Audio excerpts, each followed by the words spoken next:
എല്ലാ കുഞ്ഞുമക്കൾക്കും എൻ്റെ നമസ്കാരം. ഒരു തീവണ്ടി യാത്ര എന്ന കവിത കേട്ടാലോ? കൂവിക്കൂവി ഇരമ്പി വരുന്നൊരു വൈദ്യുതിയിലോടും തീവണ്ടി, കരിയും പുകയുമില്ലാതെ നീ ഏവരെയേറ്റും തീവണ്ടി. നിന്നാലകത്തിരുന്നാൽ യാത്രകൾ സുഖകരമാണ്, രസകരവും.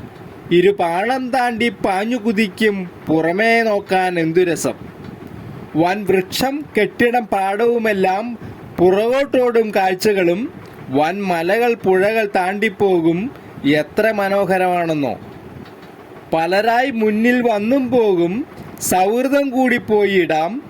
ഫോണിൽ നോക്കിയിരുന്നാലെന്നും സൗഹൃദം കൂടാനാകില്ല. ആയിരം ആൾക്കാരെന്നും യാത്രകൾ ചെയ്യാനെത്തുന്നു. വടയും ചായയും കഴിക്കാൻ എന്തും വിശപ്പോൾ മാറ്റാൻ എത്തിയിടും. അനേക ചക്രം നിന്നിൽ കാണാം, പല പല ബോഗികൾ താങ്ങാനായി. മുന്നിൽ പിന്നിൽ കൂവി വിളിക്കും, ഊർജം പകരും എഞ്ചിനുകൾ.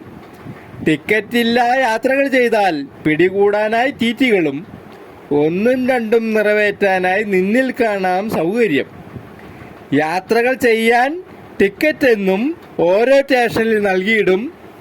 ഓൺലൈൻ വഴിയായി ബുക്കുകൾ ചെയ്യാം യാത്രക്കാർക്കായി പല മാർഗം. ഇരു വണ്ടികൾ തമ്മിൽ കോർക്കാതെന്നും സിഗ്നൽ നോക്കി പോയിടും.